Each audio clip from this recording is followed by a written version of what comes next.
요한계시록 제19장. 이 일 후에 내가 들으니 하늘에 허다한 무리의 큰 음성 같은 것이 있어 이르되 할렐루야, 구원과 영광과 능력이 우리 하나님께 있도다. 그의 심판은 참되고 의로운지라. 음행으로 땅을 더럽게 한 큰 음녀를 심판하사 자기 종들의 피를 그 음녀의 손에서 갚으셨다 하고, 두 번째로 할렐루야 하니 그 연기가 세세토록 올라가더라. 또 24장로와 내 생물이 엎드려 보좌에 앉으신 하나님께 경배하여 이르되 아멘 할렐루야 하니, 보좌에서 음성이 나서 이르시되 하나님의 종들 곧 그를 경외하는 너희들아, 작은 자나 큰 자나 다 우리 하나님께 찬송하라 하더라. 또 내가 들으니 허다한 무리의 음성과도 같고 맑은 물소리와도 같고 큰 우레소리와도 같은 소리로 이르되 할렐루야, 주 우리 하나님 곧 전능하신 이가 통치하시리로다. 우리가 즐거워하고 크게 기뻐하며 그에게 영광을 돌리세. 어린 양의 혼인 계약이 이르렀고 그의 아내가 자신을 준비하였으므로 그에게 빛나고 깨끗한 세마포 옷을 입도록 허락하셨으니 이 세마포 옷은 성도들의 옳은 행실이로다 하더라. 천사가 내게 말하기를 기록하라. 어린 양의 혼인잔치에 청함을 받은 자들은 복이 있도다 하고, 또 내게 말하되 이것은 하나님의 참되신 말씀이라 하기로 내가 그 발 앞에 엎드려 경배하려니 그가 나에게 말하기를 나는 너와 및 예수의 정언을 받은 내 형제들과 같이 된 종이니 삼가 그러하지 말고 오직 하나님께 경배하라. 예수의 정언은 예언의 영이라 하더라. 또 내가 하늘이 열린 것을 보니 보라, 백마와 그것을 탄 자가 있으니 그 이름은 충신과 진실이라. 그가 공의로 심판하며 싸우더라. 그 눈은 불꽃 같고 그 머리에는 많은 관이 있고 또 이름 쓴 것이 하나 있으니 자기밖에 아는 자가 없고, 또 그가 피 뿌린 옷을 입었는데 그 이름은 하나님의 말씀이라 칭하더라. 하늘에 있는 군대들이 희고 깨끗한 세마포 옷을 입고 백마를 타고 그를 따르더라. 그의 입에서 예리한 금이 나오니 그것으로 만국을 치겠고 친히 그들을 철장으로 다스리며 또 친히 하나님 곧 전능하신 이의 맹렬한 진노의 포도주의 틀을 밟겠고, 그 옷과 그 다리에 이름을 쓴 것이 있으니 만왕의 왕 만주의 주라 하였더라. 또 내가 보니 한 천사가 태양 안에 서서 공중에 나는 모든 새를 향하여 큰 음성으로 외쳐 이르되 와서 하늘의 큰 잔치에 모여 왕들의 살과 장군들의 살과 장사들의 살과 말들과 그것을 탄 자들의 살과 자유인이나 종들이나 작은 자나 큰 자나 모든 자의 살을 먹으라 하더라. 또 내가 보매 그 짐승과 땅의 임금들과 그의 군대들이 모여 그 말 탄 자와 그의 군대와 더불어 전쟁을 일으키다가 짐승이 잡히고 그 앞에서 표적을 행하던 거짓 선지자도 함께 잡혔으니 이는 짐승의 표를 받고 그의 우상에게 경배하던 자들을 표적으로 미혹하던 자라. 이 둘이 산채로 유황불 붙는 못에 던져지고 그 나머지는 말탄 자의 입으로부터 나오는 금의 죽음에 모든 새가 그들의 살로 배불리더라. 아멘. 오늘은 계시록 19장 1절 21절 이제 요거는 뭔가니까 우리 7가지 세계의 대환란이 있었다, 그죠? 하나는 이제 인해 환란이 있었고, 하나는 나팔 환란이 있고, 하나는 마지막은 대접 환란이 있었죠. 그 대접 환란이 있고 난 다음에 누가 이제 불타거나 혹은 죽임을 당하게 됩니까? 바벨론이 불타고 이 죽임을 당하게 되는 그 사건들이 있었죠. 그 사건들이 있다 보니까 사실은 그 당시에 이 바벨론에 미혹돼서 그것을 바라보고 살던 사람들은 어떤 일이 일어납니까? 슬퍼하고 애통하고 통곡이 일어나죠. 그래서 그 바벨론이라는 것은 바벨론이라는 큰 나라, 도성일 수도 있고 또 하나는 뭐라 그랬어요?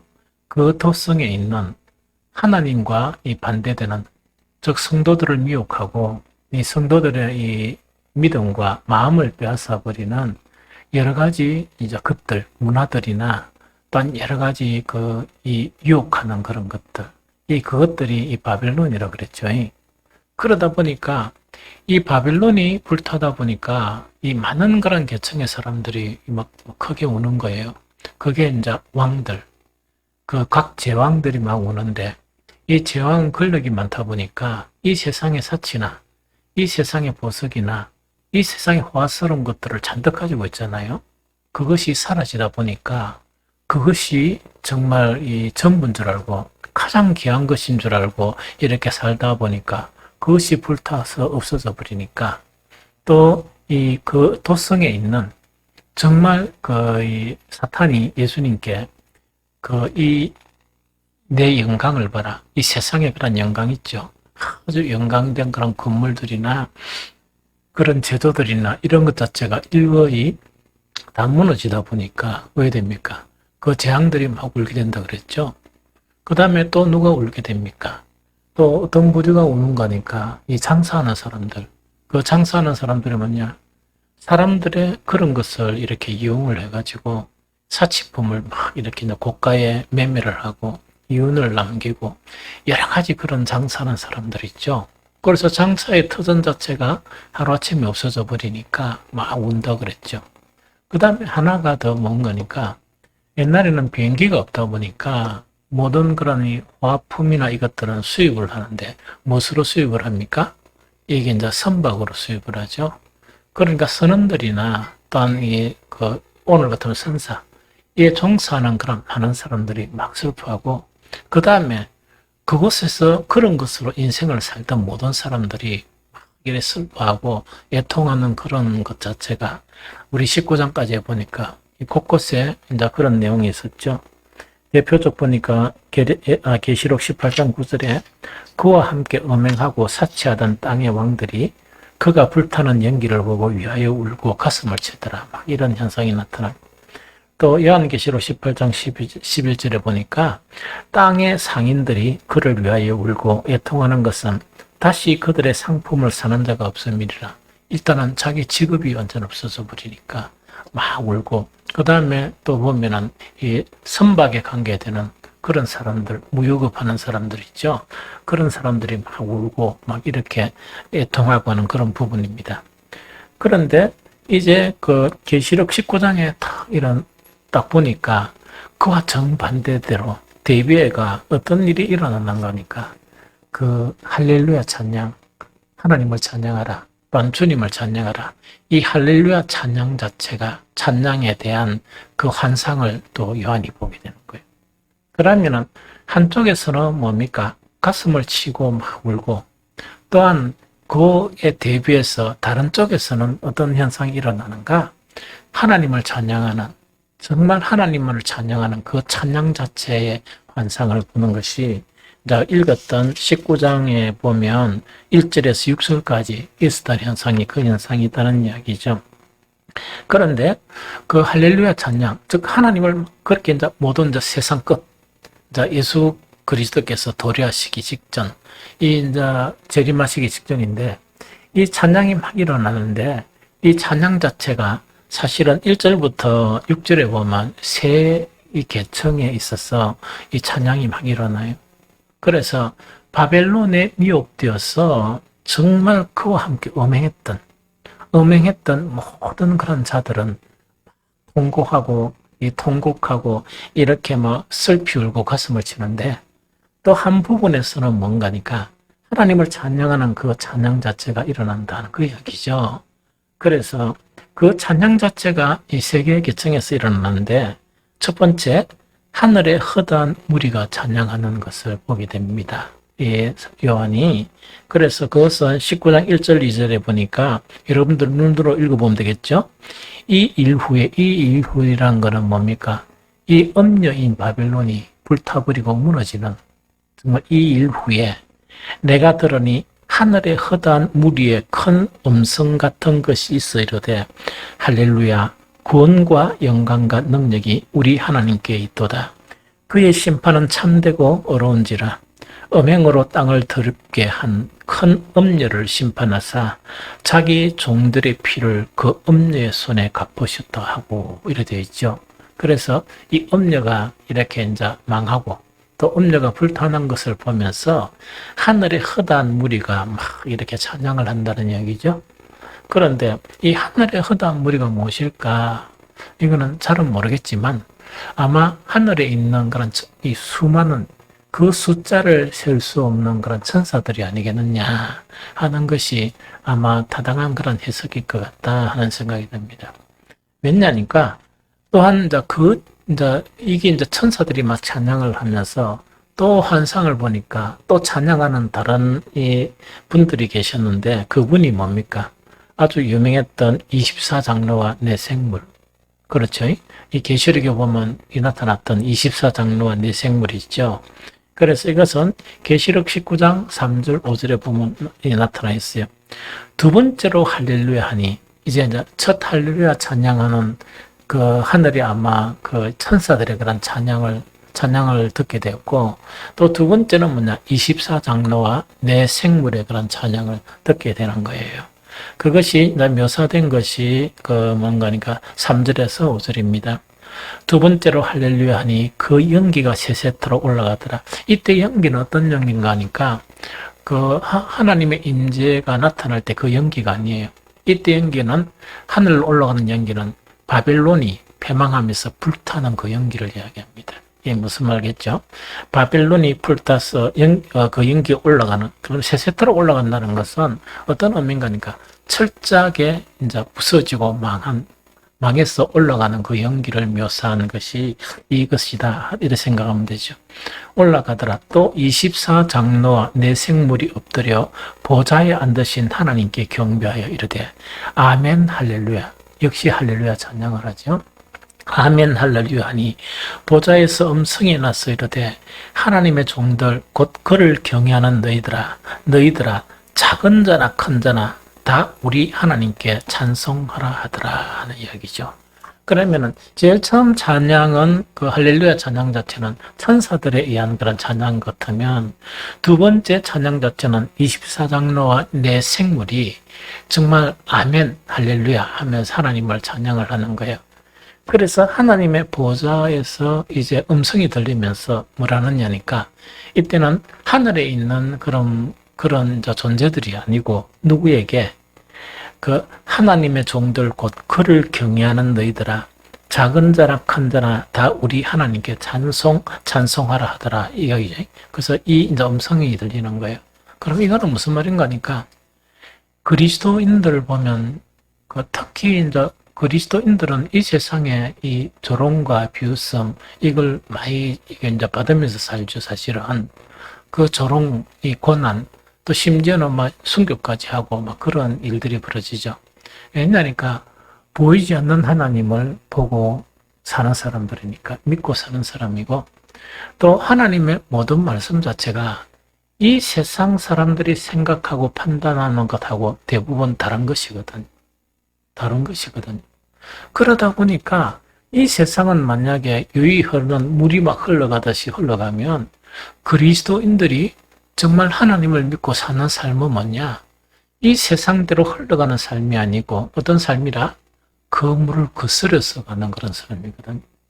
그러다 보니까 이 세상 사람들이 보면 뭐냐? 우리는 다 이렇게 흘러가는데 지 혼자 이렇게 거슬러 가니까 참 답답하죠. 여기는 밤에 보면 너무 답답하잖아요. 먹고 사는데 피곤한데 이 주일날 시도 안 하고 교회 간다 하지. 그 다음에 그보다 더 심한 사람은 수요 기도에 또 뭡니까 금요 기도에 피곤한데 쉬지도 안 하고 또 가지. 또 심한 사람은 뭔가 있긴 해요. 거의 새벽에 또까지 나가죠. 이러니까 그 사람들이 보기에 정말 좀 친하다 그러면 잔소리 하겠습니까? 안 하겠습니까? 핍박하겠습니까? 안 하겠습니까? 그렇죠. 그러면서 계속 그런다고 해서 가만히 있으면 되는데, 이 복음 또 전도를 또 하거든. 그래서 요즘 제가 이제 목사님들을 쭉 만나고 각 교회를 좀 이렇게 좀 분위기를 파악하려고 이분들하고 이렇게 만나서 보니까 조금 반성을 좀 했었어요. 지금도 이 전도하는 분들이 많아요.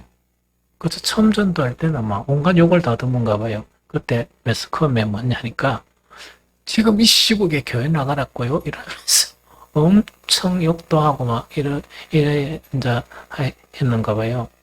그런데 지속적으로 이제 계속 전도를 하니까 그러면서 막 이 한 번씩 그 뭐야 욕도 얻어먹고 뭐 그런 걸 지나갈 수밖에지. 불평하는 것도 받고 지나가다 보니까 시간이 이제 좀 지나니까 그 뭐 작은 교회는 뭐 그렇게 막 전도할 거 아닙니까? 어떤 데는 목사님 혼자도 전도하고 뭐 이러다 보니까 지나가는 사람의 봉투에 이 돈을 내가 주고 가고 이랍지. 그래 힘내라 이러면서 그래서 어떤 데는 봉투가 제법 이렇게 아이고 목사님 제법 많이 들었대요 이러면서 그래가 막 이렇게 격려하고 그런 이런 분들도 있다는 소리를 들었어요. 그래서 어제 수요일도 잠깐 얘기했지만 참 이 코로나를 통해서 감사한 건 대부분의 경건한 목사님들이 뭐냐 죽정이하고 알곡을 나누는 것이 코로나다. 이런 식으로 평가하는 분들이 참 많거든요. 그래서 그게 맞는 것 같아요. 그게 뭐냐니까 이 코로나라는 이런 상황 속에서 이 대부분의 교회들이 죽겠다, 힘든다, 그 다음에 뭐 이 부도 나는 그런 교회들도 있고 막 그런 교회들도 있거든요. 그런데 그런 교회들만 있는 게 아니고 이 코로나가 찬스가 되어가지고 더 부흥이 되고 더 강해지고 이런 교회들이 그렇게 보니까 그냥 뭐 보편적인 교회는 보이고 좀 안 되는 교회하고 잘 되는 교회하고 비슷한 것 같아요. 그런데 믿음으로 인내하면서 이렇게 나아가는 그런 교회들이나 목사님들은 보면 자 크게 주님 앞에 하자가 없는 한 하나님이 다 도와주시는 것 같아요. 어떤 형편이든지 다 도와주시는 것 같아요. 그래서 그분들의 이야기를 들어보면 신기해요 이래가지고 이래 큰 소리도 못하고 이래 조그마한 소리로 막 이야기를 해주고 막 이런 이야기를 많이 들었거든요. 그런데 사람인 인간인 내 목사가 보더라도 저래 목회해가지고 되겠나 싶으면 안 돼요. 안 되는 거예요. 그러니까 참 하나님은 참 이래 의의 하나님이다. 정말 주님을 믿는 그런 사람들은 또한 진실되게 완전한 사람 어디 있습니까? 다 불완전하지만 그런 가운데 그러한 사람들에게는 다 이렇게 이 하나님의 도움 자체가 느낄 수 있을 정도로 심지어 제가 어떤 목사님은 뭐냐니까 너무 젊은 목사님한테 가만 보니까 사모님하고 두 분이 너무 맹해가지고 오작했나 싶어가지고 막 서로 지금 안타까워한 분이 있었거든요. 그런데 이번 코로나를 통해서 교회가 자리를 잡았다. 너무 신기하죠. 교회가 이렇게 이제 자리를 잡다는 큰 뭐 이렇게 막 건물 짓고 이런 게 아니고 교회가 이렇게 거의 좀 이렇게 힘들지만 유지될 수 있는 그 터전을 이 코로나 바이러스를 통해서 구축한 거. 구축했다는 그 소식도 들었거든요. 그래서 이제 우리 그리스도인들이 보면 얼마나 이 세상 사람들에게 때론 이 비난도 받고 비웃음도 당하고 특히 또 이제 그렇게 이제 믿음을 지키려고 노력을 하잖아요. 그런데 이제 또 이제 그 중에서 특히 경건하게 살고자 하는 사람, 즉 시대가 어떻게 변하든지 세상이 어떻게 변하든지 정말 주님만을 붙들고 이렇게 사는 사람들은 참 때로는 외롭기도 하고 힘들기도 하고 막 그렇죠. 그것이 다 이 넓은 문으로 가는데 이 굳이 좁은 문을 그 길로 가려고 이 몸부림치는 사람들 얼마나 오랫동안 힘들었겠어요. 자, 그런 사람들에 대해서 자, 이야기하는 거예요. 그게 뭐냐니까, 그, 보좌에서 음성이 나서 이르되, 하나님의 종들 하면서 곧 하나님을 경외하는 너희들아. 진짜 하나님을 두려워하면서 하나님을 섬긴 그 사람들을 이렇게 이야기하는 거예요. 세상으로 간 사람들 이야기하지 않고, 경외하는 너희들아, 작은 자나 큰 자나 다 우리 하나님을 찬양하라. 이제 그렇게 이제 찬양을 이렇게 독려하는 그것이 바로 이제 24장로와 내 생물에, 내 짐 생물에 관한 찬양 안에 나오는 그런 부분이다. 그러니까 이제 세 번째가 뭐냐? 허다한 무리들 있죠. 천상의 존재들이 아니고 힘들게 정말 이렇게 고난받으면서 힘들게 요거도 먹으면서 때로는 또 힘들게 이렇게 믿음을 지켜 산 사람들이 있죠. 왜? 하나님이 두려우니까 그렇게 이제 그 허다한 무리들이 찬양하는 것이 19장 6절 8절이에요. 그럼 읽어보면 또 내가 들으니 허다한 무리의 음성과도 같고 많은 물소리와도 같은 큰 우레소리와도 같은 소리로 이르되 할렐루야 이렇게 이제 또 찬양을 하는 거예요. 그러면서 조금 이제 그 내용은 좀 달라요. 할렐루야 주 우리 하나님 곧 전능하신 이가 통치하시리로다. 이제 하나님의 통치가 이제 이루어지는 그것을 막 찬양하는 거예요. 이걸 얼마 동안 오래 기다리겠어요. 그렇죠? 하나님을 경외하는 사람들이 주 우리 하나님 곧 전능하신 이가 통치하시도다. 그럼 이거는 어떤 사람을 이야기하는 거니까 이 세상에 살면서 먼저 그의 나라와 그 의를 구한 사람들이에요. 세상대로 흘러가지 않고 하나님의 나라를 구한 사람. 하나님의 나라가 어떤 것을 이야기합니까? 하나님의 나라의 특징은 찬우가 뭐지?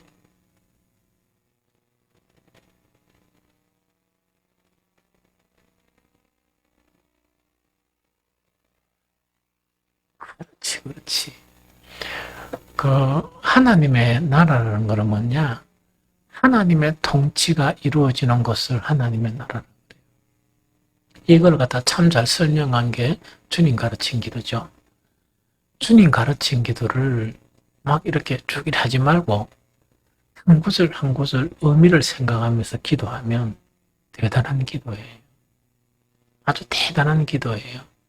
그래서 주님 가르친 기도에 어떤 기도가 있는가 하니까 나라가 어떻게 된다고?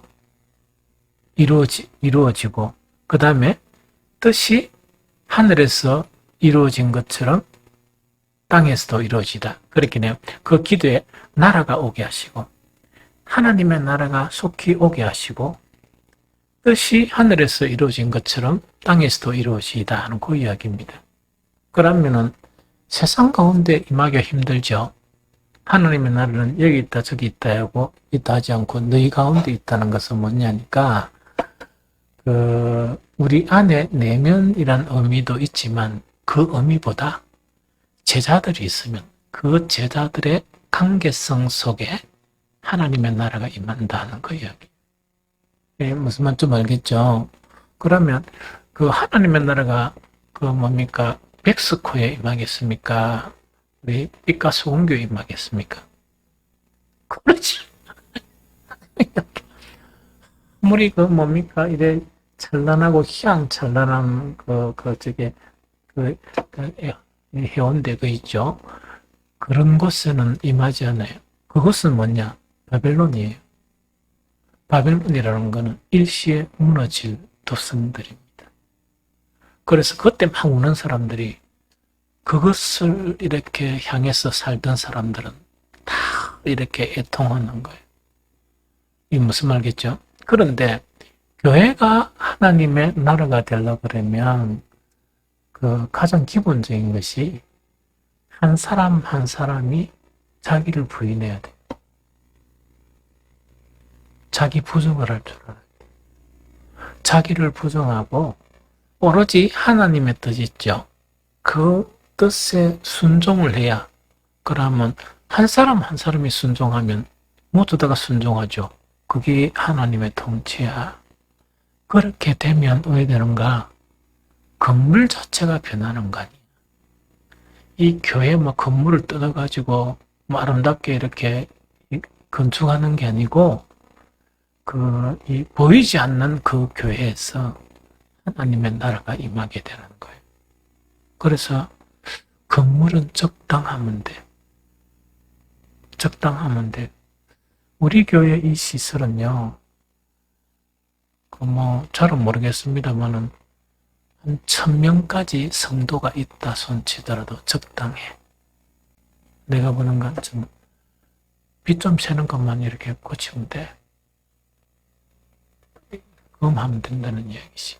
그러나 모두들 뭘 갖다 손대려고 하는 거니까 건물을 천국처럼 이렇게 지으려고 노력을 해요. 나는 새벽마다 기도하면서 우리 교회에 위해서 기도하면 감사기도부터 해요. 옛날에 이래 강의하고 다니면서 어쨌든 간에 청년들 가르치다가 중간에 시간이 조금 비면서 대학생들을 접촉했어요. 이 대학생들에게 제하다 훈련 쉬고 이러면서 조금 이렇게 이제 시간적인 여유가 있어가지고 제가 이제 THM 신학 석사 과정을 밟았었습니다. 이 밟다 보니까 외국에서 공부하셨던 박사 교수님들 중에서 몇몇 분이 내한테 이야기하면서 신학 공부만 하면 안 되고 어떤 형태든지 교회를 이렇게 하는데 하면서 방법을 가르쳐 줬어요. 그때 서울이나 외국 같은 경우에는 이런 큰 건물이 있는 교회가 아니고 가정에서 교회가 형성된, 그래서 20명 안팎 이래가지고 아주 아름다운 그런 교회 공동체가 있다 하면서 내한테 내가 목회하는 그것은 손톱이 안 들어가니까 나는 목회 안 하거든요. 딱 단정 짓고 시작했거든. 그러다 보니까 그 교수님께서 그렇게 싹 설득을 하더라고. 그래 하다 보니까 마음이 싹 움직이면서 그런 아름다운 공동체가 있으면 참 아름답겠다. 참 그런 아름다운 공동체가 있다면 얼마나 아름다울까. 그걸 동경한 적이 있었어요. 그런데 어쨌든 간에 하나님이 하시는 일이 인간의 그런 생각으로 됩니까? 어쨌든 간에 목회를 할 수밖에 없는 그런 상황이었습니다. 그게 이제 부산대학 거기 아이들도 그때 제자훈련도 하고 있었고, 그러다 보니까 이제 거기서 교회 조그마한 일에 대해서 했는데, 그때 이제 이렇게 쭉 다니는 시간도 가끔 있어서 낮에. 그러면서 장전동 그 주변을 다니면서 딴 거는 못 보고, 도로가에 그 조그마한 2층에 이래가 우리 교회에 한 3분의 1만한 교회가 있었어요. 들어가가지고 이런 교회가 있었는데 내가 몇 번 뭐라 했는 거니까 주님 이 교회 잡고 참 좋네요. 나도 이런 교회가 있었으면 이렇게 부러워한 적이 있었어요. 그렇게 이제 길 걸어가면서 그 교회를 보면서 주님 이 교회 참 이렇게 작고 예쁘네요. 이런 교회가 있었으면 이랬는데 눈 감고 있다가 눈을 뜨니까 그 3배 되는 건물 전체를 보면 4배 정도 되는 이런 교회를 하나님이 주신 거예요. 그 다음에 그 교회 성도들은 잘 모르지만 정말 우리 성도들 참 신실한 그런 성도들이 있는 그 교회를 하나님 주셨던 거예요. 그래서 나는 늘 감사 못하는 게 뭐냐. 주님, 저는 많은 것들을 요구하지 않았고 소박한 거. 그것도 하나님 이거 주세요. 이렇게 말도 못하고 있었으면 했는데 하나님께서는 마음의 소원을 크게 주신 것이 너무 감사합니다. 하나님 그런 기도를 참 해요. 감사 기도를. 그래서 이 건물이 있죠. 나에게는 대단히 큰 교회예요. 대단히 큰 건물이라 교회당으로서는. 그런데 늘 아쉬운 것은 뭐냐니까 이 건물은 이 정도 하면 충분합니다. 늘 하는 이야기가. 그런데 건물을 초월한 하나님의 나라가 이루어져야 되는데 그건 어떻게 이루어지느냐? 목사 혼자 열심히 한다고 되는 게 아니고 한 사람 한 사람이 자기 부정이 돼야 돼. 자기 부정이 되면서 주님의 긍정이 되는, 그러면서 그것도 몇 사람 하면 안 되고 다 그래야 돼야 돼. 그것이 하나님의 나라. 그럼 그렇게 되면 어떤 현상이 벌어지는 거니까 머리 대신 예수 그리스도를 통해서 하나님의 충만, 이 세상에는 없고 하나님의 백성 안에만 있는 하나님 나라에 있는 온갖 영적인 풍성함 자체가 충만해서 가는 거예요. 사실은 교회는 그것을 세상에 보여줘야 돼. 그런데 사탄이 워낙 철저하게 공격을 해가지고 오늘날 대한민국 교회에서 성도들 중에 주님의 몸된 교회나 이런 개념을 가지고 있는 사람들이 별로 없어. 단지 교회는 내가 필요해서 예배드리고 하나님께 복받고 내 직장 잘 되고 내 자식들 잘 되고 하는 그게 교회라. 그런데 그런 교회는 성경에서 있는 교회는 아니에요. 그래서 그게 이제 그 교회 형태가 바벨론 교회라. 바벨론 형태, 즉 엄리에게 미혹한 사람들이 모여있는 교회. 그러니까 교회는 있는데 하나님의 신성도 안 나타나고 하나님의 의도 안 나타나고 처음부터 이제 그렇게 되는 거예요. 그래서 주님의 몸된 교회 첫 번째 조건은 어떤 조건인 거니까 철저하게 예수님만 나의 주님이 되셔야 돼. 이게 무슨 말이겠죠? 물론 그게 성경에서 이야기하는 믿음이에요. 그런데 아주 기본적인 것을 그 자체가 너무나 힘들어. 왜? 바벨론에 대한 그 부분이 너무 많이 이렇게 되어 있고, 심지어 교회가 바벨론의 문화를 도입하는 교회들이 너무 많아요. 그러다 보니까 하나님이 보시기에는 어떠실까 하는 생각이 들어요. 그래도 우리 교회는 좀 되게 아름답지는 않지만 그나마 그래도 좀 괜찮다 하는 생각이 들어요. 그래서 그런 희망을 가지고 하나님의 나라는 하나님 편에서 이루어지는 것이지 우리 사람의 생각과 노력과 그런 관점에서는 이루어지지 않습니다. 이 좀 무슨 말이겠죠? 그래서 어쨌든 간에 이제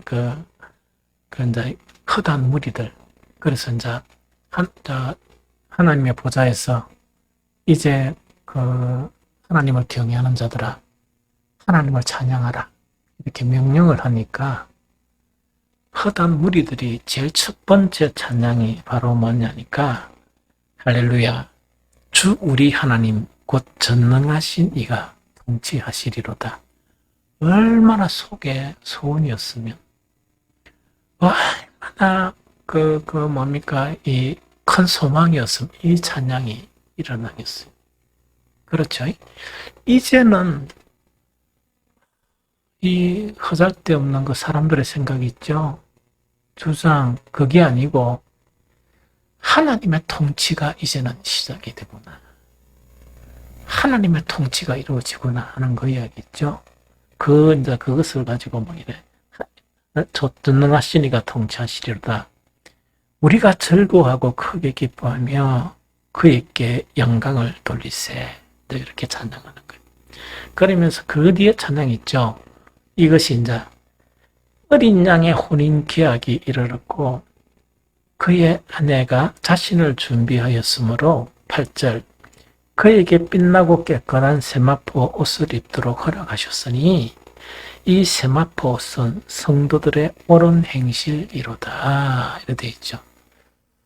여러분들 이게 왜 하나님을 경외하는 사람들이 그 하늘의 보좌에서 하나님을 찬양하라니까 이 찬양 속에서 이 찬양을 하는 줄 이유를 잘 모르겠죠. 먼저 하나는 뭐냐니까 곧 전능하시리라 통치하시리로다. 그래야 우리는 행복할 수 있어요. 하나님이 통치가 되어야 천국이 이루어질 수 있는 거야. 가정도 마찬가지야. 남편이 둘이 뭐 이래 서로 의견 가지고 이래 하는 게 아니고 둘 다 내려놓고 하나님의 뜻이 우리 가정에 이루어지게 되면 그 가정은 천국 같은 가정이 돼. 그러면 그리스도인의 가정이라도 왜 천국 같은 가정이 안 되는가? 너무 신기하게도 하나님을 믿는다고 말은 하면서 하나님의 뜻에 복종을 안 하거든. 누가? 둘 다. 그러니까 의외되는 거니까 그 가정이 천국 같아야 되는데 왜 됩니까? 천국이 안 되는 거예요. 그 다음 이런 경우도 있지. 둘 다 있는데 한 사람은 그래도 좀 하나님 뜻에 복종하려고 하죠. 한 사람은 영 아니다. 그럼 이러면 맞춰야 됩니까? 안 됩니까? 되죠? 그럼 누가 포기하겠어? 어느 정도 하나님의 뜻에 순종하는 사람 포기하고자 하는 사람이 뭐냐? 무엇을 위해서? 가정의 평화를 위해서 포기해버려. 그럼 죽도 안 되고 밥도 안 되죠? 그럼 아내는 왜 포기하느냐? 내가 이렇게 고집하면 남편이 돈 안 벌어줄까봐 이렇게 포기를 해버리고 남편은 왜 포기하는가? 밥 먹고 와야 되는데 밥 안 해줄까봐 싶어서 또 포기해본단 말이야. 이게 실질적인 우리의 그런 문제들이. 그래서 하나님의 통치가 이루어지면 되는데 우리 입으로는 주여 주여야 되는데 다들 포기되지 못한 내가 주인이 되어 있는 거예요. 가정의 주인, 교회의 주인. 이러다 보니까 큰 문제가 일어나. 문제는 일어나, 어떤 간에 천국이 안 이루어지는 거예요. 그런데 이걸 아는 사람이 얼마나 많은 기도와 간절한 소원이 되었으면 바벨론이 무너지는 거. 그 바벨론이 뭡니까? 하나님의 통치가 안 이루어지고 안 이루어지도록 막는 가장 큰 역할을 하는 게 바벨론이에요. 이해됩니까? 그게 무너지니까 이제는 하나님의 통치가 이렇게 이루어진다 하는 그 내용이에요. 좀 이해됩니까? 그 다음에 연이어서 이야기하는 게 뭐냐? 우리가 즐거워하고 크게 기뻐하며 그에게 영광을 돌리세. 어린 양의 혼인 계약이 이르렀고 그의 아내가 자신을 준비하였으므로 이야기다, 그죠? 그러면 이게 어린 양의 혼인잔치야. 어린 양의 혼인잔치가 사실 7절부터 10절까지 계속 연결이 돼요. 그런데 어린 양의 혼인잔치가 허다한 무리의 찬양 속에서 어린 양의 혼인잔치가 이렇게 언급이 돼요. 그래서 이제 찬양 끝나고 난 다음에 큰 두 번째 주제가 할렐루야 찬양이 끝났죠? 그 다음에 큰 두 번째가 어린 양의 혼인잔치예요. 이거는 7절부터 10절까지입니다. 그러면 요 7절 자체는 뭐냐? 그 허다한 무리의 찬양 안에도 이 혼인잔치가 나오는 거예요. 이해되죠? 그럼 내가 다시 한번 읽어보면 이야기라. 우리가 즐거워하고 크게 기뻐하며 그에게 영광을 돌리세. 어린 양의 혼인 계약이 이르렀고 그의 아내가 자신을 준비하였으므로 그에게 빛나고 깨끗한 세마포 옷을 입도록 허락하셨으니 이 세마포 옷은 성도들의 옳은 행실이로다 하더라. 천사가 내게 말하기를 기록하라. 어린 양의 혼인잔치에 청함을 받은 자들은 복이 있도다 하고 또 내게 말하되 이것은 하나님의 참되신 말씀이라 하기로 내가 그 발 앞에 엎드려 경배하려 하니 그가 나에게 말하기를 나는 너와 및 예수의 정언을 받은 네 형제들과 같이 된 종이니 삼가 그러하지 말고 오직 하나님께 경배하라. 예수의 정언은 예언의 영이라 하더라. 이렇게 되어 있죠. 그럼 어린 양의 혼인잔치 내용이 어디까지 나오는가 하니까 9절까지 나와요. 이 무슨 말이냐? 9절까지 나왔는데 어린 양의 혼인잔치 이야기를 들으니까 이 요한이 너무 감격해가지고 감격해가 왜 합니까? 이 천사 앞에 이 경배하려 무릎 꿇고 탄원하니까 그걸 만류하는 거예요. 무슨 말겠죠? 그럼 어떤 메시지를 들은가 하니까 우리가 이제 어린 양의 혼인잔치가 어떤 것이냐 그 내용부터 이야기하면 이야기입니다. 어린 양의 혼인잔치는 예수 그리스도의 재림 때 일어나는 거예요. 예수님 오실 때 재림 때 일어나는데 이것은 어린 양 대신 예수 그리스도와 그 다음에 그의 신부된 교회 사이에 혼인잔치가 이루어진다는 그 이야기입니다. 그럼 혼인잔치 자체가 우리가 여기서는 어떤 비유적으로 혼인잔치라고 이야기하지만 실제적으로는 무엇을 이야기하느냐? 신랑 대신 그리스도가 재림하실 때 신부된 교회가 뭐가 된다고요?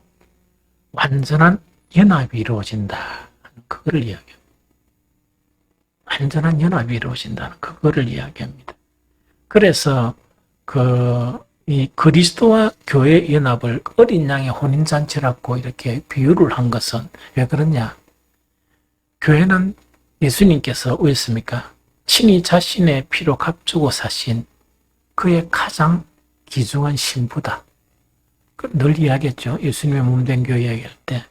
그럼 두 번째, 교회가 음녀 바빌론의 유혹과 혹독한 환난과 시련 가운데서 굴하지 않고 인내함으로 결국 승리를 했으니까 이제 왜 된다고?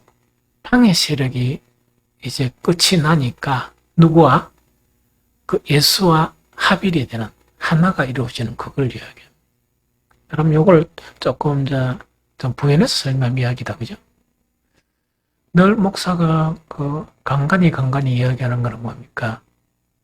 교회는 예수님의 몸이고, 교회의 머리는 무엇이라고? 예수님이다. 계속 이야기했죠. 그런데, 그러면 목사가 막 설교하고 기도하고 안타까워서 또 설교하고 기도한다 그래가 요래 되겠습니까? 안 되겠습니까? 너무나 되기 힘들지. 아까도 이야기했다시피 이러면 되기 쉽죠. 완전하게 우리가 하나님에 대한 인식이 생기고 우리 자신이 누구인가 알고 그러면서 내 생각 이거는 믿을 바가 못 되구나. 내 생각 이거는 안 되구나. 내 생각과 이론은 믿음의 적이구나. 이래 생각하면서 자기를 철저히 부인하고 오직 주님만 붙들고 그 다음에 자신은 그리스도의 뿌리를 내리는 그리스도의 뿌리를 내린다는 것은 뭐냐? 내 삶의 모든 근거가 누구에게 있다? 그리스도에게 있다. 그럼 요거는 다른 말로 표현하면 바울이 내가 그리스도와 함께 십자가에 못 박혔나니 즉 나 자의는 십자가에 죽었다는 이야기. 그래서 이제 내가 육체 가운데 사는 것은 누구를 위해서 사는가? 온전히 주를 위해서 사는 것이다.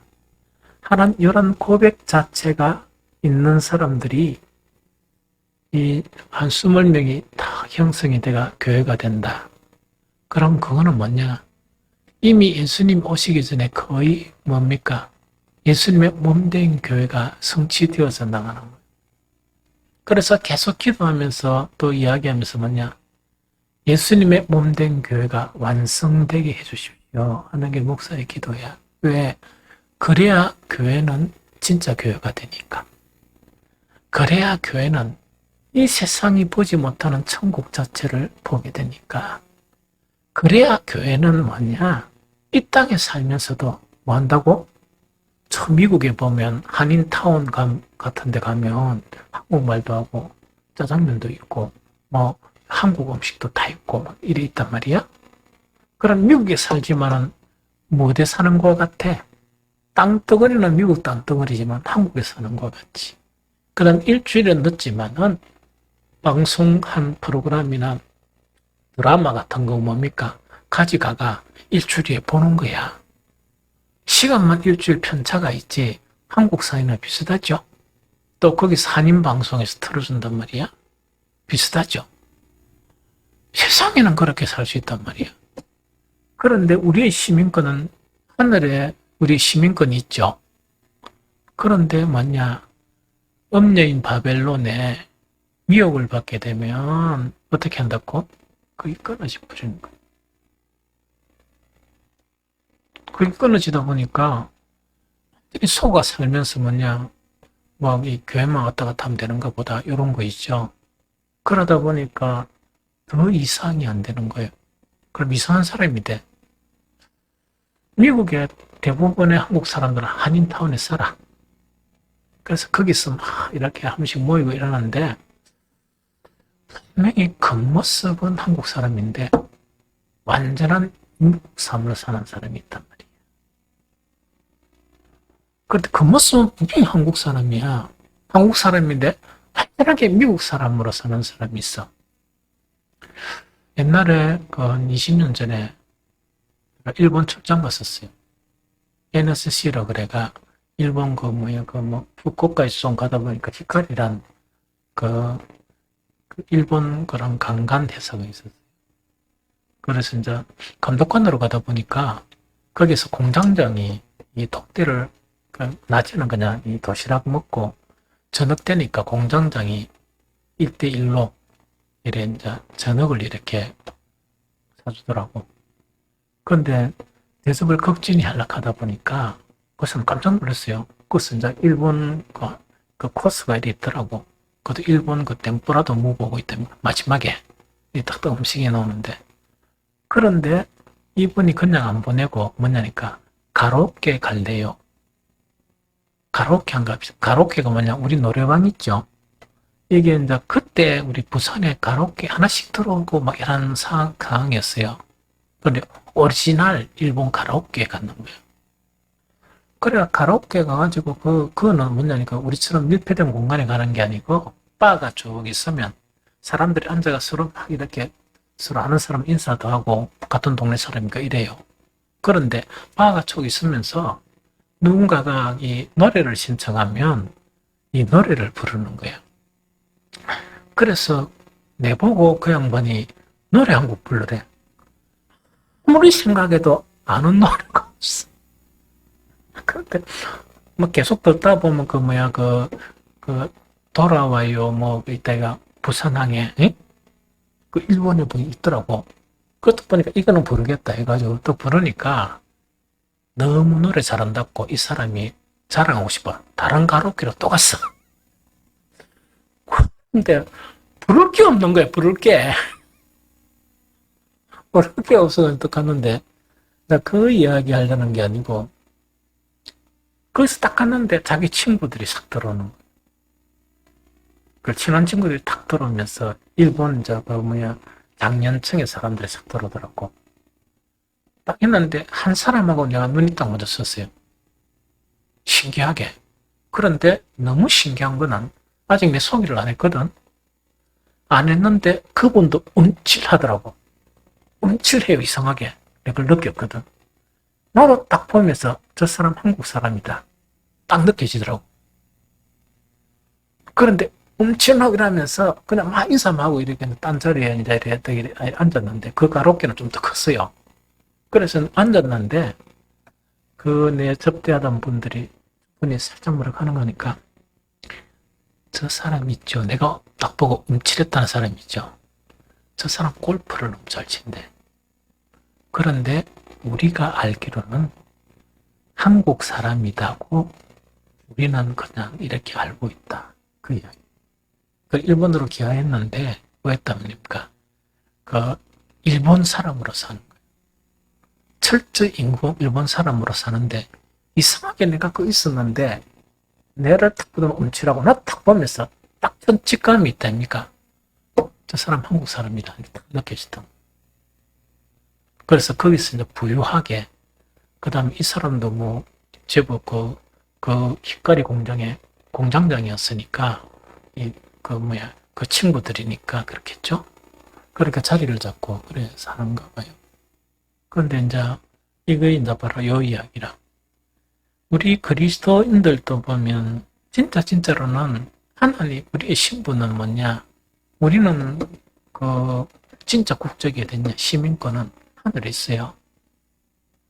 하늘에 있고 우리가 뭔가를 노력한 것도 아니고 100% 하나님의 은혜로 그 시민권을 획득했는데 잠시 잠깐 후면 가야 되는데 하나님의 나라를 잃어버려. 세상 문화에 취해 있고 하나님의 백성이 아니고 천국 시민이 아니고 세상 사람인 것처럼 살아가고 단지 흉내내는 거는 뭐냐? 단지 교회 멤버다. 그러면은 예수님이 오실 때 그 사람을 어떻게 생각하실까, 주님? 천국 시민으로 생각하실까? 안 그러면은 바벨론에 미혹된 자로 그렇게 생각하실까? 참 두렵죠. 그것이 문제다 하는 이야기죠. 그래서 이게 또 보니까 이 혼인잔치라는 건 뭐냐? 이 세상 속에 살면서 어떤 대부분의 사람들이 경건을 부리고 세상과 붙으며 사는 그런 상황 속에서 외롭게 인내하면서 하나님만을 바라보고 주님을 붙들고 사는 그 무리가 예수님이 재림하실 때 진짜 주님의 몸된 교회, 100%의 주님의 몸된 교회가 되는 거예요. 그게 혼인잔치. 예수님과 축적인 게 다 없어지고 정말 합일이 되면서 정말 그 성도들의 무리와 예수님이 합일이 되는 그것이 어린 양의 혼인잔치예요. 충격적이죠. 이걸 이야기하는 거예요.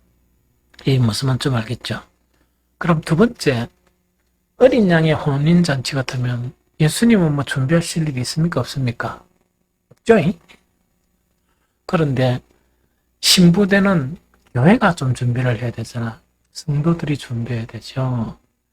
그 준비에서 아주 중요한 게 뭔가니까 오늘 읽었던 뭡니까? 8절. 우리 8절은 다시 읽어봅니다. 8절.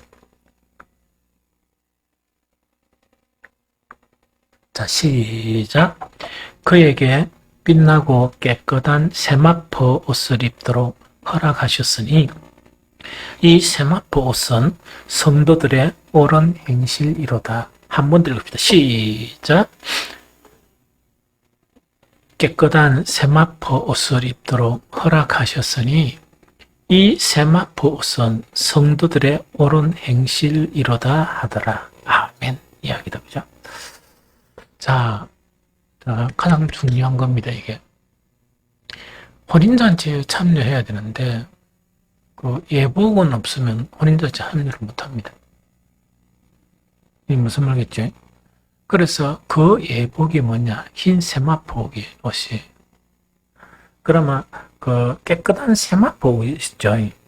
이거는 성경을 통해서 보면 뭐와 같은 거니까, 이거는 옛날에 우리가 어떤 학교 들어가면 교복을 입잖아. 천국의 제복이야. 천국에 들어가려고 그러면 옷이 필요하잖아. 그 제복. 그와 같은 거예요. 그래서 성경에 보면 계시록 15장 6절에 보면 7 재앙을 가진 7 천사가 성전으로부터 나와 맑고 빛난 세마포 옷을 입고 가슴에 금띠를 띠고 어떤 옷을 입었어요? 세마포 옷을. 그 천국에 소속이 되면 입어야 될 옷이 세마포 옷이에요. 두 번째 계시록 19장 14절에 보면 하늘에 있는 군대들이 희고 깨끗한 세마포 옷을 입고 되어 있죠. 즉 예수님이 재림하실 때 군사를 이끌고 와요. 그 군사들이 전부 동일한 옷을 입는데 어떤 옷을 입었다고? 희고 깨끗한 세마포 옷을 입었어요. 그래서 하늘의 제복과 같아. 한 가지만 더 보면 계시록 4장 4절에 보면 또 보좌에 둘려 24보좌들이 있고 그 보좌 위에 24장로들이 흰옷을 입은데 이 흰옷이 세마포시. 좀 무슨 말인지 알겠죠? 그래서 우리가 이제 어린 양의 혼인잔치에 참여를 해야 되는데 원래 교회가 참여하면 교회 안에 뭐가 지체가 있죠? 그 지체가 없는 교회는 없잖아. 그래서 각 성도들의 무리가 있는데 그 성도들에게 어떤 옷이 허락됐다고? 세마포 옷을 입는 것이 허락된 거예요. 우리가 하는 게 아니고 허락이 됐는데 그 세마포 옷의 정체가 무엇입니까? 성도들의 옳은 행실이에요. 자, 이때까지 계속 설교 들은 거 정리해 보면 알아. 이스라엘을 이야기하면서 뭐라고? 어떤 점에 예의에 대한 것은 충실했지만 뭐가 안 바뀌었다? 마음이 안 바뀌니까 착한 행실이 없었던 거예요. 그래서 불이 못 왔어요. 계속 이야기했죠. 그 다음에 계속 교회 예배만 드리고 기도만 하고 찬양만 드리고 이러면 안 되고 우리는 빛과 소금인데 그것은 뭐라고? 착한 행실이라고 그랬지. 그렇죠. 세마포 옷 자체가 옳은 행실이에요. 옳은 행실이란 말이에요. 그러면 그 세마포시란 이거라. 예배도 열심히 들었지만 뭐가 바뀐다? 삶이 바뀐 사람을. 예배도 열심히 들었지만 삶이 바뀌어야 돼. 그런데 예배만 열심히 들었지 삶은 세상 사람하고 비슷하다. 그건 아니에요. 그런 애복이 없는 것과 같아. 이 무슨 말인지 좀 알겠죠? 그럼 여기서 이제 우리 장로교가 어떤 약점이 있다 그랬지? 이신칭의에 매달리는 이 약점이 있는 거야, 사실은. 그런데 켈빈은 그렇게 가르친 게 아닌데 이상하게 어떤 이 목사들이나 장로들, 이 희한한 사람들이 그렇게 이제 인식을 각인을 시켜버린 거야. 그래서 뭐만 하면 된다? 기도만 하면 되고 예배만 드리면 되고 이런 거 있죠. 그 위험한 일이에요. 그러면은 로마서에서 이야기하는 이신칭이 있죠. 믿음으로 옳게 된다 하는 것하고 여기에 세마포 오신 이 뭡니까 옳은 행실이라는 거하고는 어떤 관계가 있느냐 이걸 잘 알아야 돼요. 성경을 통해서. 그럼 몇 가지를 가지고 또 설명을 해줄게요. 이신칭의는 믿으면 어렵다 칭함을 받는다는 것은 뭡니까? 이거는 무엇에 해당하는 거니까 교리적인 것이죠. 그럼 그 교리를 믿으면 돼. 그래서 예수님을 믿으면 되죠. 어렵다 칭함을 받는 거라. 그런데 그 실천적인 것, 의가 되는 실천적인 것은 뭔가 하니까 옳은 행실이에요. 무슨 말겠죠? 그러면 이 이야기죠. 그 이신칭의는 원래 그 칭의, 어렵다 인도를 받았죠. 그러면 천국에 진짜 사람이 되기 위해서는 뭐가 필요해? 성화가 필요하지. 즉 칭의도 성경의 가르침이고 말씀을 통해서 뭐가 거룩해지는 것도 하나님의 말씀이야. 그런데 뭐만 하느냐? 이 귀찮아가지고 이 거룩해지는 거는 일을 안 하고 뭐만 한단 말이고 믿음 믿습니까? 아멘 하면 다 되는 걸로 알아. 그러니까 이게 이제 조금 큰 위험성이 있다는 거 이야기죠. 무슨 말인지 알겠죠? 그래서 요 무리들 안에 속한 교회 무리는 다 이신칭의를 택한 사람이야. 다 믿는단 말이야. 그러나 혼인잔치에 참여하는 사람은 뭐냐? 이신칭의의 믿음을 가지고 무엇이 입어야 돼? 세마포옷을 입어야 돼. 그래서 성경에는 하늘에 계신 너희 아버지의 온전하신 것처럼 너희도 온전하고 하나님 아버지의 거룩하신 것처럼 너희도 거룩해라 그랬죠. 그럼 거룩하게 바뀌어야 되겠지. 두 가지 다가 필요하다. 이게 무슨 말인지 좀 알겠죠? 그래서 이 한 가지만 딱 머물러 있는 사람은 뭔가니까 세마포 옷이 없는 거야. 그와 같은 것이라는 이야기죠. 그 다음에 믿음의 의 있죠. 믿음은 어렵다 인정함을 받는다 하는 것은 뭡니까? 이건 은혜적인 것이죠. 하나님의 은혜로 믿기만 믿어도 어렵다 인정을 받는 것이야. 그러면 옳은 행실은 뭡니까? 예수님이 그토록 강조한 맺어야 할 열매예요. 회개의 열매나 거룩의 열매나 이런 거 있죠. 입술의 열매나 그 다음에 선의 열매나 그러면 열매가 맺지 않은 걸 오게 된다고? 이신치기만 가지고 입만 풀어면 오게 되고 옷 잘른다고? 너무 심하게 일하지 말고 잘라버린다는 얘기예요. 이게 무슨 말이겠죠? 그래서 절대로 뒤집지 않는 전병이 돼서는 안 돼. 그런데 한국의 교회에서 장로교회 교인들이 나도 우리도 장로교잖아. 뒤집지 않는 전병과 같은 신앙들이 너무 많아요. 그래서 말하는 거나 생활하는 거나 또 이 선을 베푸는 일에 너무 올라들이라. 너무 인색해. 그거 안 됩니다. 그건 잘못된 거예요. 잘못된 거예요. 무슨 말 좀 알겠죠? 대단히 잘못된 거예요. 이게 무슨 말이겠죠? 그래서 그건 안 된다. 그 다음에 또 한 가지를 비교하면 뭐죠? 하나님이 우리를 부름을 받았죠? 믿으니까 그 부름에 이렇게 따라갔죠? 그럼 부름을 받았단 말이야. 이것은 뭔가니까 이 믿음의 의와 같아. 에? 믿음의 의 같은데 부름을 받아놓고 새가 빠지 순종을 안 하는 거야. 하나님의 말씀대로 안 하고 멀리하고 이런단 말이에요. 그러면 부름을 받은 것은 믿음의 의라 그러면 옳은 행실은 순종하는 데서 옳은 행실이 나와. 순종하는 데서 옳은 행실이 나오는 겁니다.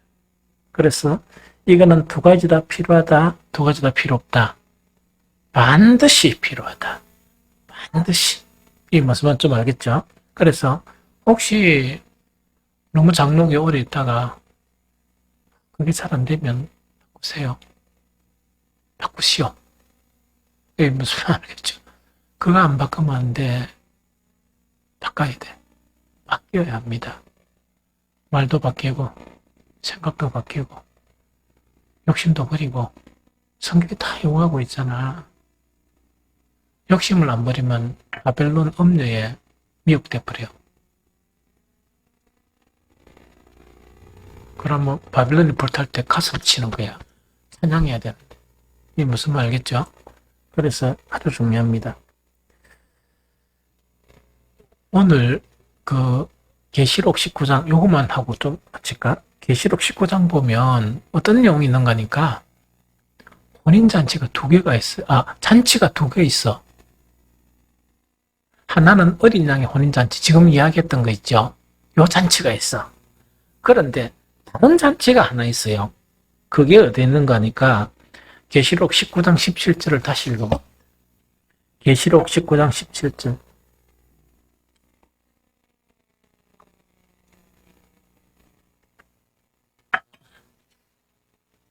계시록 19장 17절 읽어봅니다. 시작. 또 내가 보니 한 천사가 태양 안에서 서서 공중에 나는 모든 새를 향하여 큰 음성으로 외쳐 이르되 와서 하나님의 큰 잔치에 모여 돼 있죠. 잔치가 하나 돼 있죠.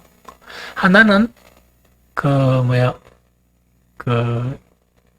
이 어린 양의 혼인 잔치고 예수님하고 믿음으로 살면서 몸부림치는 사람, 그 교회 있죠. 거긴 합일이 이루어지는 거예요. 합일이 이루어지는 그 혼인잔치가 있고, 하나는 하나님의 큰 잔치가 있는데, 이거는 뭔가니까, 그 사람들을 위한 잔치입니까? 새들을 위한 잔치입니까? 천사가 새들을 막 부르는 거예요. 불러가지고, 하나님의 큰 잔치가 있으니까, 너가 먹을 거 되게 많다. 바벨론에 이래 포로되었던 왕들이나 믿음을 가지지 않은 거나 또 믿음의 도를 지키지 않는 그 모든 사람들이 있죠. 미혹된 사람들이 이제 그 최후의 전쟁에서 죽임을 당하게 되는 거예요. 그럼 그 새들한테 뭡니까? 시체 쪼아 먹으라.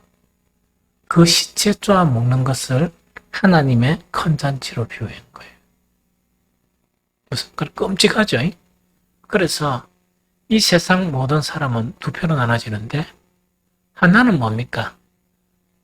신실한 교회가 되어서 어린 양의 혼인잔치에 참여하게 되고 참여하게 되는데 반드시 뭐가 있어야 된다? 예복, 세마포 씹어요. 이거는 뭐냐? 이 올바른 행실이 있어야 돼요. 이거 없으면 안 됩니다. 그래서 그 예복을 입고 혼인잔치에 들어가고 그 외의 사람들은 어디 됩니까? 정말 이 바빌론이 무너지는 거 보면서 가슴 치고 하는 사람들은 처절하게 이제 응징을 당하게 돼요. 죽임을 당하게 되면서 누구의 밥이 된다? 새 밥이 된다. 이런 환상이야.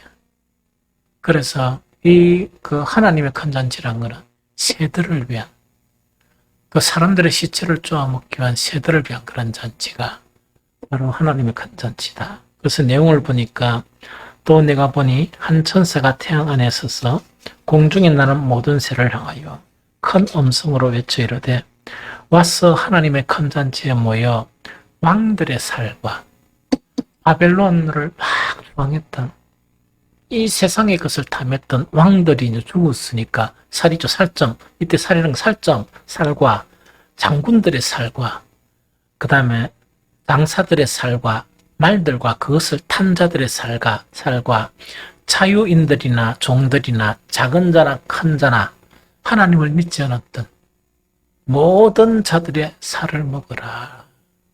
이렇게 이제 하는 것이 또 하나의 그런 잔치예요. 뒤끔찍하죠. 그러면서 그 결과가 20절, 21절 보니까 또 내가 보며 큰 짐승과 땅의 임금들과 그들의 군대들이 모여 그의 말 탄 자와 그의 군대와 더불어 전쟁을 일으키다가 짐승이 잡히고 그 앞에서 표적을 행하던 거짓 선지자와도 함께 잡혔으니 이는 짐승의 표를 받고 그의 우상에게 경배하던 자들을 표적으로 미혹하던 자라. 이 둘이 산채로 유황불 붙는 못에 던져지고 그 나머지는 말탄 자의 입으로부터 나오는 금의 죽음에 모든 새가 그들의 살로 배불리더라. 이것이 뭐냐? 하나님의 큰 잔치예요. 그러면은 예수님께서 이제 사실은 재림한 예수 그리스도가 11절에서 21절이에요. 오늘 여기까지 다 못할 것 같아. 그래서 이제 오시게 되면 하늘에 그런 군사들을 이끌고 그 짐승들의 모든 추적 세력들과 전쟁이 일어나는 거예요. 그러고 짐승들과 그 다음에 뭡니까? 거짓 선지자들은 어디에 떨어집니까? 불못에 떨어지게 되고 이것도 아니고 저것도 아니고 이제 그 속아 산 사람들이 있죠.